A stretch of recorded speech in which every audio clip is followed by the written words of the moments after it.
let's do an in-depth tour of all the livestock in my aquarium.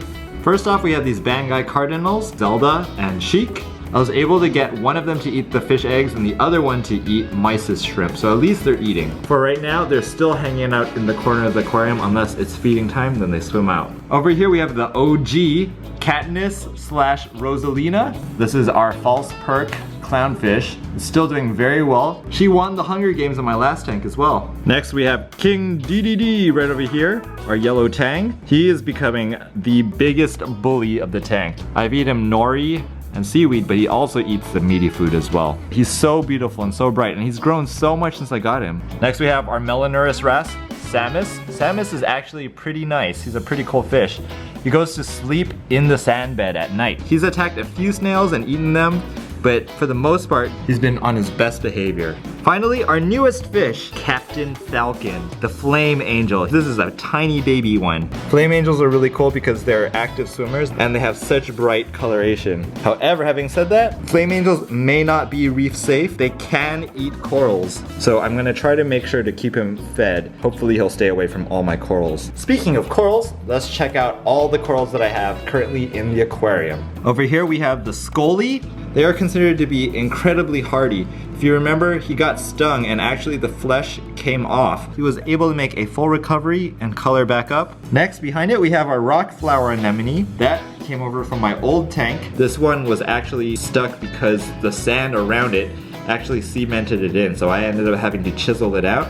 But it made a full recovery and really loves this spot. Next, let's take a quick look at my Acan garden. I have a Chameleon Acan right over here. As you can see, it is slightly yellow in color. We have an orange Acan here with tons of babies all around it. And we have this light blue Acan with a yellow center. I noticed all of them have been growing since I put it in the tank, which is a good sign because I've never been able to keep Acans before for some weird reason. I also have a Rhodactis mushroom right over here. It also likes low flow and low light. It did get a lot larger. Next we have the first coral that I got, the Octospawn, Frogspawn right over here. They're like my favorite coral. They look so weird. It does seem to be doing very well and it seems very happy. On the other hand, a coral that I've had tons of problems with is this Monti cap. This used to be red. As you can see, a lot of it has bleached and died out. It did have growth in the beginning when I first stuck it in, but I had a lot of swinging parameters, and after that it started to bleach and die off. Seems like it stabilized itself though, so hopefully it can make a full recovery.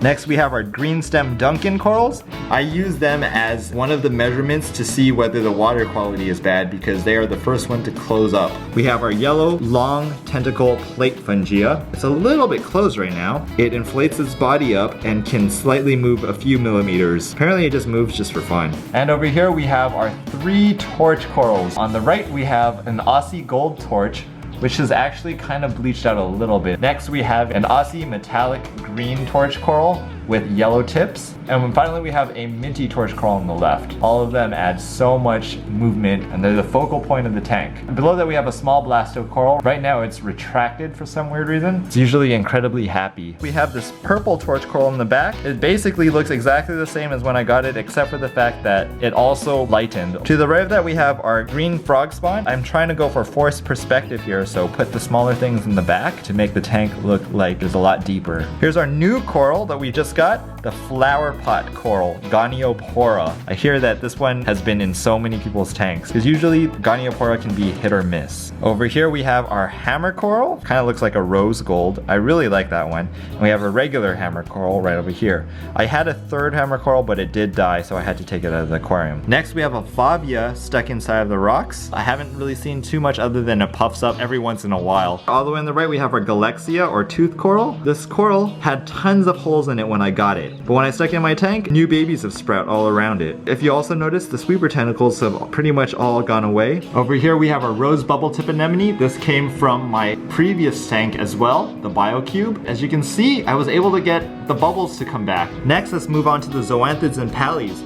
Over here we have our Wrasse zoanthids. I started off with 10 polyps. There are 13 polyps now. Next we have these zoanthids right over here. I think they're considered Ring of Fire zoanthids. I started off with 3 heads and now we have 6. On the back side of the rock, they're called Darth Moles. I just got it today. 1 Utter Chaos Pally. I have my 1 Candy Apple Red. Right now it is 1 head. Hopefully it'll multiply and encrust this rock. Over here on the tip we have some Orange Oxide zoanthids. I started off with 3 polyps. There are now 7 polyps. Finally at the top of the rock we have 2 clusters of Sunny D Pallies over here. They're a little hard to see during the daytime, but at night they're super bright. I can't really tell, but I believe that that one has not multiplied at all.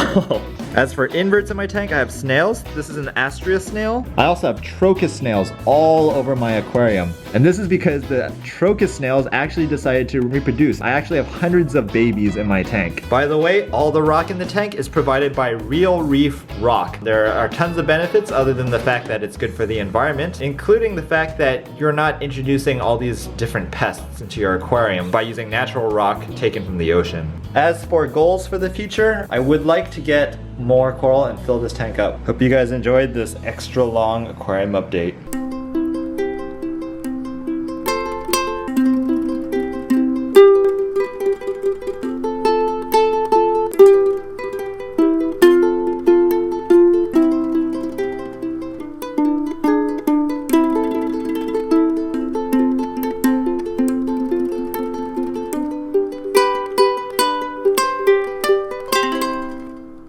It's your new friend! Flame angels are considered to be moderately aggressive, so they have to be the last fish that you add. Sticking the Goniopora inside of the aquarium right now. These take a while to acclimate. It's time to add the flame angel.